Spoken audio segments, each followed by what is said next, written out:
92.7 big FM पर आप सुन रहे हैं प्यार के किस्से, यादों का edit box with Nilesh Mishra में। और मैं आपको सुनाने जा रहा हूँ आयुष तिवारी की लिखी कहानी अरेंज्ड लव, बिना किसी एड ब्रेक के। प्यार अमूमन आम ही होता है। ये रोग लगते ही आईने के सामने वक्त अपने आप ज्यादा गुजरने लगता है। सच धज के छत पे खड़े रहना अजीब नहीं लगता, मगर जिनको ये सब अजीब लगता है उनको ये बेहद अजीब लगता है कि वो सीधा शादी ही करते हैं। ऐसे लोग अक्सर अपने सपनों और अपने काम से प्यार कर बैठते हैं। जैसे अपने चिंटू को ही ले लीजिए, पढ़ाई और सपनों के आगे उससे कुछ देखा ही नहीं गया। पर चिंटू को कहां पता था कि उसकी जिंदगी में भी प्यार का इम्तिहान लिखा है, और वो भी पूरा का पूरा out of syllabus. Chintu London university से फर्स्ट क्लास पास था और ऋतु गोविंदराम सक्सेरिया कॉलेज से थर्ड क्लास। दोनों एकदम अलग अलग, एक भोंदू एक समझदार, एक पढ़ाकू दूसरा हुनरमंद, फिर भी मैड फॉर ईच अदर जोड़ी। उनको देख के वो कहावत एकदम सूट होती है कि ऑपोजिट्स अट्रैक्ट। पर ये अट्रैक्शन पहली बार में थोड़े आया था। 6 साल पहले जब इनकी स्टोरी शुरू हुई थी तो लगा था कि इस कहानी की शुरुआत में ही लिखा है द एंड। हुआ यूं कि चिंटू, जिनका कि अच्छा वाला नाम निशांत है, यूके से अपनी मार्कशीट और बेडशीट दोनों के साथ 3 महीने के लिए घर आ गए, क्योंकि उनकी मम्मी से उनको फोन पे आखिरी वार्निंग मिल चुकी थी। तुम अगर जल्दी नहीं आए तो मैं बीपी की गोलियां खाना बंद कर दूंगी और फिर तुम करते रहना अपने मन की। मरता क्या ना करता, मानना ही पड़ा। ये लड़के बेचारे इमोशनल ब्लैकमेल के आगे कुछ कर नहीं पाते ना। कभी कभी लगता है कि ईव ने भी आदम को ब्लैकमेल ही किया होगा। तुम ये एप्पल खा लो वरना मैं तुम्हारा दिमाग खा जाऊंगी। खैर, चिंटू जी अपनी बैचलर लाइफ के आखिरी बचे खुचे दिन में अपनी दुल्हनिया ढूंढने इंडिया आ गए, और यहाँ उनके आगमन से पहले की सारी तैयारियां हो चुकी थीं। सारे बायोडेटा पंडित से कह के बुलवा लिए गए थे। यहाँ वहां से सारी पूछताछ हो चुकी थी। अरे भाई, कि लड़की बाइक पे ज्यादा घूमती तो नहीं दिखती, या छत पे ज्यादा बाल तो नहीं सुखाती, फिर पढ़ी लिखी है कि नहीं, वगैरह वगैरह। यानी आने के बाद चिंटू जी को बस रिबन काटना रह गया था, बाकी शोरूम तो पूरा सज गया था। कोई डॉक्टरी पढ़ रही थी, कोई आईएएस की बेटी थी, एक बुआ की समधी की जानकार फैमिली से थी, तो एक शहर की सबसे रईस पार्टी की बेटी। लग रहा था कि चिंटू के सामने ऐसी पहेली रख दी गई है जिसका हल वो नहीं, सिर्फ किस्मत कर सकती है। फिर भी एक आदर्श सिपाही की तरह चिंटू आधे परिवार के साथ दुल्हनिया ढूंढने कूच कर गया, और एक ही हफ्ते की मशक्कत में चारों खाने चित भी हो गया। कुछ कुछ होता है वाले जिस देश को वो 5 साल पहले छोड़ के गया था, वो कब लव आजकल वाले देश में बदल गया उसको पता ही नहीं चला। पढ़ाई में उसने चाहे जितने झंडे गाड़े हों, शादी के मामले में तो ग्रेस मार्क्स भी उसके काम नहीं आ रहे थे। उसको लग रहा था कि काम करके कुछ बड़ा कर लेगा तो अच्छी लड़की उससे बच के कहां जाएगी। पर उसको कहां पता था कि जिंदगी की किताब में अच्छी की डेफिनेशन ही बदल दी जाएगी। उसके लिए पत्नी का मतलब अब भी अपनी माँ की तरह घरेलू और पतिव्रता था, जिसको खाना बनाने, घर सजाने, परिवार को संभालने का शौक हो। पर पिछली 6 लड़कियों ने उसको असली दुनिया के दर्शन करा दिए थे, या यूं कहिए कि बिना कहे ही उसी को रिजेक्ट कर दिया था। फिर भी घर वालों के दबाव में उसको एक और लड़की से मिलना था, ऋतु से।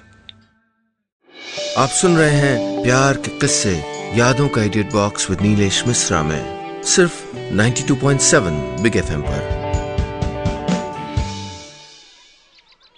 इस बार वेलकम वाले डोरमैट पे अपने पॉलिश किए हुए जूतों की धूल साफ करके चिंटू उस हफ्ते में जिस 7वीं लड़की से मिल रहा था उसके घर दाखिल हुआ। ड्राइंग रूम की दीवार पे ऑयल पेंट से एल्युमिनियम फॉइल पे बनी कृष्ण भगवान की फोटो लगी थी, जिसके नीचे लिखा था मधु। पर वो जिस लड़की से मिलने आया था उसका नाम तो ऋतु था, यानी ये उसने नहीं बनाई थी। ये सोच के चिंटू मामा को थोड़ा बुरा लगा। आगे नजर दौड़ाई तो कई कप और शील्ड से सजा एक आला देख के उन्हें लगा, ओहो, पढ़ने वाली है, पक्के से डिबेटिंग और टॉप करने पे ट्रॉफी मिली होंगी उसको। पर अपने चश्मे को थोड़ा करीब और आंखों को थोड़ा छोटा करके गौर से देखा तो सारे या तो डांस, एक्टिंग या रोड शोज के अवार्ड्स थे। बेटा चाय या कॉफी? आंटी ने पूछा। जी कॉफी। आंटी जी ने छोटी बेटी को इशारा किया और सामने वाले सोफे पे बैठते हुए बोली, हमने अपनी बेटी को खूब पढ़ाया बेटा, बैंक में सिलेक्शन भी हो गया था, पर कहती है थिएटर करेगी, खुशी मिलती है। उसकी खुशी के आगे हम क्या बोलते। इधर से चिंटू की मम्मी का जवाबी हमला तैयार था। हमारा निशान भी जी एक्स्ट्रा करिकुलर में काफी आगे था। निशान बताना बेटा, जब तूने क्रिकेट टूर्नामेंट जीता था। चिंटू बस हल्का सा मुस्कुराया। उसकी हिम्मत नहीं हुई कि मम्मी को टोके और बोले, मम्मी तब मैं 12 साल का था, मुझको 12th मैन रखा गया था पानी पिलाने और बीच बीच में फील्डिंग करने के लिए। तभी ऋतु रूम में चल के अंदर आ गई। उसके हाथ में न कोई चाय वाय की प्लेट थी और न ही वो शर्मा रही थी। चिंटू ने एक ही नजर में भांप लिया कि दाल कुछ काली है। थोड़ी देर की खामोशी के बाद सब चिंटू और रिया को अकेले में बात करने का मौका देके घर देखने चले गए। सबके जाने के बाद ऋतु ने ही बात शुरू की। तुमको किस तरह की लड़की चाहिए? तुमको तुमको तुमको। टीवी सीरियल के किसी घटिया सीन की तरह चिंटू मामा के दिमाग में ये लाइन रिपीट पे लग गई। जवाब देना था सो चिंटू को बोलना पड़ा, नॉर्मल, घरेलू, एजुकेटेड। घरेलू चाहिए तो फिर एजुकेटेड की क्या जरूरत है? मतलब मेरे लेवल की तो होनी चाहिए ना। तो क्या वो भी जॉब कर सकती है? वैसे जरूरत नहीं पड़ेगी, मैं बहुत अच्छा कमाता हूँ और सेविंग्स भी बहुत है मेरी। मतलब आपको हाउसवाइफ चाहिए? हाँ, यही समझ लीजिए। और अगर मान लीजिए कि शादी के बाद खुदा न खास्ता आपकी नौकरी में दिक्कत आ गई या आपको कुछ हो गया, तो क्या आपकी सेविंग सारी लाइफ पर चल जाएंगी या आप उसको जॉब करने देंगे? चिंटू को यह सवाल जवाब बिल्कुल पसंद नहीं आ रहे थे। वो चाह रहा था कि सब जल्दी वापस आ जाएं और इस फ्री फंड के कौन बनेगा करोड़पति से छुटकारा मिले, पर अभी तो उसको जवाब देना ही था। हाँ, फिर तो काम करना ही पड़ेगा और चारा ही क्या बचता है। यानी अपने मन की बात करने के लिए आपकी पत्नी को आपके कुछ हो जाने का इंतजार करना पड़ेगा, नहीं? यह जवाब सुन के चिंटू हिल गया। उसको लगा जैसे उस पर कोई कोर्ट केस चल रहा हो जहां बिना कुछ किए ही उस पर गुनाह साबित किया जा रहा है। आप सुन रहे हैं प्यार के किस्से, यादों का idiot box with Nilesh Mishra में, सिर्फ 92.7 बिग एफएम पर। इससे पहले कि वो अपनी मां को आवाज देता, ऋतु बोलने लगी, अच्छा, इस मामले में तो हम एक जैसे नहीं हैं। तो आपको खाने में क्या पसंद है? चिंटू समझ गया कि इंटरव्यू अभी खत्म नहीं हुआ है। बोला, राजमा चावल। ऋतु एकदम से खुश होकर बोली, अच्छा, मुझे भी, और गोलगप्पे। चिंटू भी उसके साथ हो लिया। हाँ, बहुत ज्यादा। वहां मिलते नहीं होंगे ना, इसलिए। हाँ, मगर उससे ज्यादा मम्मी के हाथ का खाना मिस करता हूं। वैसे खाना मैं भी अच्छा बनाती हूं, पर अपनी मम्मी जितना नहीं। जो ये समोसे अभी आप खा रहे थे ना, मम्मी ने बनाए, पर कहा यही होगा कि मैंने बनाए। दोनों हंसने लगे। आप फिल्में देखते हैं? हाँ, हर हफ्ते एक तो देखता ही हूं। इंग्लिश? नहीं, कोई भी, हिंदी या English. What happens in Vegas देखी थी? हाँ, बहुत अच्छी मूवी थी, मैं तो 3-3 बार देखी। सही है। और मौसम? वहां तो ठंड यहां से कई गुना ज्यादा पड़ती होगी। हाँ, पर मुझको सर्दियां पसंद है। मुझे भी। और फिर दोनों बातें करते चले गए। कभी घूमने की बातें हुई, कभी बचपन की बदमाशियों की। और इन्हीं बातों के बीच चिंटू को लगा कि बात बन जाएगी। उसने ऋतु के सेंस ऑफ ह्यूमर की तारीफ की, तो उसने चिंटू की नॉलेज की। इसी बातचीत के बीच जब सभी लोग वापस आते दिखे, तो ऋतु पहले एकदम से रुकी और फिर चिंटू के करीब होकर उससे बोली, टाइम अप, क्या जवाब देना है? चिंटू आश्चर्य में पड़ गया, सवालिया नजरों से उसको देखने लगा। ऋतु समझ गई, बोली, देखिए, बाकी सब ठीक है, पर मुझको भी काम करने का शौक है, अपने मन का काम। साथ में खुद के पैसे कमाने का भी शौक है, क्योंकि मेरे अपने कुछ सपने हैं और मैं उनको पूरा करने के लिए किसी और पे बोझ नहीं बनना चाहती, और ना ही पूरी जिंदगी घर पे बैठे बैठे निकालना चाहती हूँ। और ये आपको चाहिए नहीं, इसलिए मैं आपसे शादी नहीं कर पाऊंगी। बेहतर होगा आप मुझको रिजेक्ट कर दें, एम्बैरेसमेंट से बच जाएंगे। चिंटू ऋतु का मुंह देखता रह गया। उसको यकीन नहीं हो रहा था कि उसने उसको रिजेक्ट कर दिया था। बैठे बैठे वो खुद को कोस रहा था। बेवकूफ कहीं के, तुम इससे शादी करने की सोच रहे थे? No chance. कितनी तेज तर्रार है, और तुम सोच रहे थे कि 6 गज की साड़ी में लिपटी मेरा पति मेरा भगवान है गाती हुई लड़की मिलेगी। जनाब, वेलकम बैक टू इंडिया। इतने सालों में सिर्फ इकोनॉमी ही नहीं, सोशियोलॉजी भी चंगी हो गई है। ऑर्कुट को कोई नहीं पूछता, अब FB का टाइम है बॉस। चिंटू खुद से बात करता जा रहा था। ये ऐसे कैसे बोल सकती है? अरे कौन झेल सकता है इस लड़की को? तभी ऋतु बोली, जल्दी बोलो, तुम कहोगे कि मैं कहूं? चिंटू होश में आया और बोला, मैं ही बोल दूंगा। उसके बाद जो चिंटू चुप हुआ, उससे एक शब्द तक नहीं बोला गया, यहां तक कि उसने एक बार भी रितु की तरफ तक नहीं देखा। आखिरकार फोन पर जवाब देते हैं कह के चिंटू सपरिवार वापस अपने घर आ गया और घर आते ही अपने कोप भवन में घुस गया। अब वो इस लड़की ढूंढने वाले कार्यक्रम से पूरी तरह डर चुका था। उसको लगा ऐसी किसी भी शादी से अच्छा है कि वो कमारा ही रह जाए। आप सुन रहे हैं प्यार के किस्से यादों का idiot box with Nilesh Mishra में, सिर्फ 92.7 बिग एफएम पर।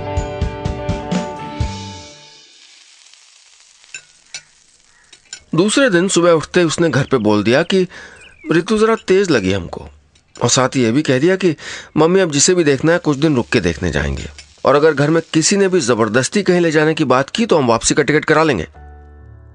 अब इसके बाद घर में कोई कुछ बोलने वाला था क्या? सब चुप्पी साध के बैठ गए। इसके बाद से चिंटू वर्क फ्रॉम होम लेके काम में लगा रहा और बाकी वक्त अपने पुराने दोस्त रवि से मिलने जुलने में निकाल देता। मगर रह रह के उसको ऋतु से मिलने वाला दिन याद आता रहा। वो अपनी कमियों के बारे में सोचता रहा, ऋतु के सही या गलत होने के बारे में सोचता रहा। ये भी सोचता रहा कि वो इतनी लड़कियों से मिला फिर भी उसको सिर्फ ऋतु याद रही। उसे लग रहा था कि वो अपनी जगह गलत तो नहीं थी, उसमें कुछ बात तो थी, पर फिर वो वैसी नहीं थी जैसी उसको चाहिए थी। और जब अरेंज मैरिज करनी है तो फिर समझौता क्यों किया जाए? तो यही सोच के वो खुद को समझा लेता कि कमी थोड़े लड़कियों के जमाने में, उसको भी उसके जैसी मिल जाएगी। एक शाम रवि के साथ स्कूल के 2-4 दोस्त और इकट्ठा हो गए और फिर उनका फिल्म जाने का प्रोग्राम बन गया। शहर में गिन के 3 टाकीज और उसमें से 2 सपना टाकीज और संगीता टाकीज एक ही साथ। वहां लगी 2 फिल्मों में से एक पे सबको राजी करके रवि टिकट की लाइन में लग गया। तभी फिल्म देख के लौटते लोगों में चिंटू को ऋतु 2 सहेलियों के साथ आती दिखी। उसने उसको देखते मुंह फेर लिया, लगा कि वो आवाज देगी, पर जब पलट के देखा तो ऋतु उसको बिना देखे निकल गई थी। पता नहीं क्यों पर उसको बुरा लगा और वो उसको जाते हुए बड़ी देर तक देखता रहा। ऐसे लड़कियों को घूरता देख के एक दोस्त ने चिंटू पे कसीदा कस दिया, क्या मियाँ कमारे, कोई पसंद हो तो बात करवा दें। और चिंटू के दिल के किसी अनजान हिस्से में जवाब आया, हाँ पसंद है, इतनी कि इससे कभी भी कितनी भी बात कर सकता हूं। दिल के इस जवाब से चिंटू और घबरा गया। सोचने लगा कि कुछ सही ना होने की वजह से दिल ने शायद घबरा के ऊट पटांग सोचना शुरू कर दिया है। अगली सुबह उसने माँ से पूछा, मम्मी कब कहाँ देखने चलना है, आप तारीख तय कर लो। माँ के चेहरे पे खुशी लौट आई और एक बार फिर चिंटू अपने सबसे जरूरी काम पे लग गया। एक दिन तो चिंटू को शादी में जाना पड़ गया। सबके मुताबिक कुछ अच्छी लड़कियां भी नजर आ जाती हैं, मगर इस बार भी चिंटू को दिखी तो बस ऋतु। मैरून रंग के सूट में वो किसी भी आम लड़की की तरह दिख रही थी, पर चिंटू की आंखों को हर तरह से खास। वो बोले जा रही थी और उसके आसपास खड़ा हर कोई जोर जोर से हंस रहा था। बातें करते करते उसकी सुनहरी चूड़ियों वाला हाथ बार बार सामने आ रही लटों को हटा रहा था और उसका खिलता हुआ चेहरा देख के उसके दिल का सब्र टूट रहा था। बस फिर चिंटू उसकी तरफ बढ़ने ही वाला था कि पीछे से माँ की आवाज आई, अरे बेटा निशांत, इनसे मिलो, ये हैं कश्यप भाई साहब, ये भाभी और इनकी बेटी शिप्रा। अब ये भी यूनिवर्सिटी टॉप किया है इसने। चिंटू ऋतु को ही देखते रहना चाहता था, पर वो पलट गया और उसने फिर दोबारा वहां नहीं देखा। उसने दिल की कभी सुनी ही कहाँ थी, और दिमाग तो उस रोज ही अपना फैसला सुना चुका था जब उसने शादी के लिए मना कर दिया था। आप सुन रहे हैं प्यार के किस्से यादों का idiot box with Nilesh Mishra में, सिर्फ 92.7 बिग एफएम पर। कुछ ही दिनों बाद चिंटू को शिप्रा से मिलने उसके घर भेजा गया, जहां पहली बार उसको शिप्रा के रूप में वैसी लड़की मिली जैसी वो अपने लिए चाहता था। अपने पापा की मर्जी मानने वाली, घर परिवार में रुचि रखने वाली, पढ़ी लिखी फिर भी पति को परमेश्वर और ससुराल को स्वर्ग समझने वाली, बिल्कुल वैसी जैसी चिंटू जैसे लड़कों के लिए किताबों की आदर्श पत्नी होती है। अपने घर वालों को इतना खुश देख के एक बार उसके जी में भी आया कि उसके लिए हाँ कर दे, पर कुछ था जो उसको रोक रहा था। वही सुनहरी चूड़ियों वाले हाथों से चेहरे की लट को हटाता ऋतु का चेहरा, उसकी खिलखिलाती हंसी जब उसकी आंखें खुद ब खुद बंद हो जाती थी, उसकी बेपरवाह बातें, निडर आंखें, उसका दिन और रात के बीच का सांवला रंग। यही वजह रही होगी कि चिंटू ने हाँ नहीं की, बस कुछ दिनों का वक्त मांग लिया। वो जानना चाहता था कि आखिर उसको हो क्या रहा है। उसने एक सुबह तड़के रवि को घर बुला लिया। बोला, रवि तू सवाल जवाब किए बिना मेरे साथ एक जगह चल सकता है? चल। रवि भी क्या कहता, दोस्ती का दूसरा नाम मजबूरी जो है। दोनों रितु के घर के बाहर पहुंच गए। जब रितु अपनी गाड़ी से निकली तो चिंटू ने रवि को गाड़ी पीछे लगाने के लिए कहा। रवि चल तो दिया पर वो चुप नहीं रहा। बोला, यार इस उम्र में अब ये सब अच्छा नहीं लगता। बहुत जान पहचान हो गई शहर में, किसी क्लाइंट ने देख लिया तो बड़ी किरकिरी होगी। चिंटू ने जवाब दिया, मैं उसे जानता हूं, तो फिर रोक के बात कर ले, चोरों की तरह पीछा क्यों करवा रहा है? यार सब बता दूंगा, तो अभी चलता रहना बस। दोनों गाड़ियां सीधे टैगोर नाट्यशाला आके रुकी। रितु के अंदर जाते ही चिंटू ने रवि को सारा माजरा समझाया। रवि बौखला के बोला, यार ये तो बड़ी अजीब बात है। जब तुझको घरेलू लड़की चाहिए और उसको काम करना है तो फिर दुविधा किस बात की है? और तू ही तो कह रहा था ना कि शिप्रा परफेक्ट है तेरे लिए, फिर क्या हुआ? चिंटू जानता था रवि सही कह रहा था, पर इसका कोई जवाब कहां था उसके पास। अगले दिन से इसी ब्रह्म प्रश्न को जानने के लिए वो फिर से टैगोर नाट्यशाला आने लगा।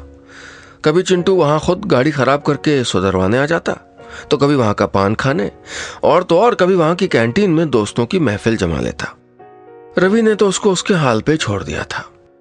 दूसरे हफ्ते के सोमवार वाले दिन चिंटू भाई गेट के सामने खड़े रितु का इंतजार कर ही रहे थे कि अचानक गेट की साइड से रितु उसके ठीक सामने आ गई। चिंटू की सिट्टी पिट्टी गुम हो गई।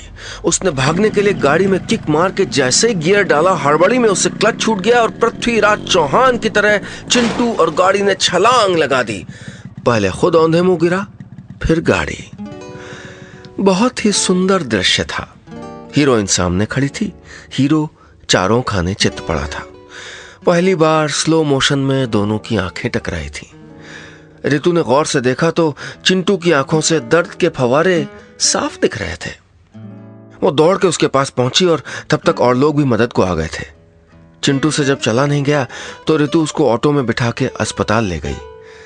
दर्द से कराहते हुए भी रास्ते भर चिंटू को जो आराम मिला वो सिर्फ वही जानता था। दर्द में मुस्कुराने को अगर प्यार कहते हैं तो उसको पहली बार सच में मुस्कुराने में बहुत मजा आ रहा था।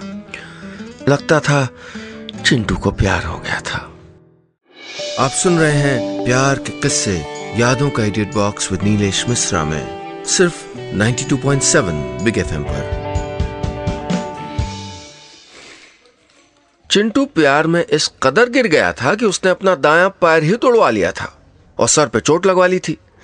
जब उसको होश आया तो सामने रितु बैठी थी। रितु ने चिंटू के कंधे पे हाथ रख के पूछा, तुम ठीक हो? चिंटू ने शर्मिंदगी के साथ हाँ में सर हिलाया। गुड, आंटी अंकल आते ही होंगे, उसके बाद तुमको प्लास्टर लगाया जाएगा। तुम आराम करो, मैं बाहर बैठती हूं। जैसे रितु उठने को हुई, चिंटू ने रितु का हाथ पकड़ लिया। बोला, रितु 2 मिनट बैठो, मुझको कुछ बताना है। तुम कुछ दिन पहले मुझको सपना संगीता सिनेमा पे दिखी थी। हाँ मुझे मालूम है, रितु बोली। मैं तो तुमसे बात ही करने वाली थी कि तुमने मुंह फेर लिया। मुझे लगा तुमको बात नहीं करनी। क्या? I am really sorry Ritu, मैं तो बात करना चाहता था, पर वो दोस्त। It's okay. वैसे भी बात ना करके तुम्हारे नुकसान हुआ ना। मैं तो बताने वाली थी कि फिल्म एकदम घटिया है, पैसे बचा लो। ये सुन के चिंटू को हंसी आ गई। पर हंसने से भी बदन में दर्द दौड़ गया। आराम से आराम से। और रितु ने उसको सीधा लेटा दिया। कुछ देर बाद चिंटू ने फिर बोलना शुरू किया। उस दिन शादी में भी तुम बहुत अच्छी लग रही थी। Thank you. और मैं तुम्हारे पास आ ही रहा था कि मम्मी ने रोक लिया किसी से मिलवाने के लिए। देखा था मैंने। वो तुम्हारी टाइप की निकली कि नहीं? देखने में तो लग रही थी, रितु ने मुस्कुरा के पूछा। चिंटू का चेहरा कुछ खामोश पड़ गया। इस बार वो रितु की आंखों में देखते हुए बोला, रितु मुझको तुमको बताना था कि। मगर रितु ने चिंटू को बीच में टोका। बोली, मुझे पता है तुम क्या कहने वाले हो। रितु की इस बात से एक बार फिर चिंटू हिल गया। वो भौं से कोड़ते हुए बोला, पता है? क्या पता है? बताती हूँ, मगर उससे पहले सुन लो कि 3 साल पहले मेरा एक रिलेशन था, मगर उसकी मम्मी को मैं पसंद नहीं थी और मैं शादी सबकी मर्जी से करना चाहती थी। मैं अब भी सबकी मर्जी से ही शादी करना चाहती हूँ। मगर मेरे अपने सपने भी हैं और मैं ऐसे किसी के साथ नहीं रह सकती जो मुझको बांध के रखना चाहता हो। इसीलिए तुमसे बात करते ही मैंने तुमको सच बता दिया था और बात वहीं खत्म कर दी थी। पर जब तुम रोज मेरे आने के टाइम पे थिएटर आने लगे, छुप छुप के देखने लगे, तो मुझे कुछ समझ नहीं आया। चिंटू ये सब आंखें फाड़े सुन रहा था। रितु कुछ खींचते हुए बोली, अरे तुमने खुद ही तो कहा था कि तुमको मेरी जैसी लाइफ पार्टनर नहीं चाहिए, फिर तुम ये सब क्या कर रहे थे? चिंटू को समझ में नहीं आया कि वो कहे क्या। बोलना चाहते हुए भी हर बार की तरह उसका गला सूख रहा था, दिल जोर जोर से धड़क रहा था, माथे से पसीना बह रहा था। और इस सब के बीच आखिरकार वो बोला, इसीलिए कि मेरा तुमसे दिल लग गया है एंड आई लव यू। यह तो वही बात हुई भैया कि लेने गए थे दवा और ले आए मर्ज। चिंटू मियाँ शादी करने आए थे इंडिया और कर बैठे लव। अब गलती की सजा तो मिलेगी। तड़पो तड़पो भैया लव में। बस इतनी सी थी ये कहानी।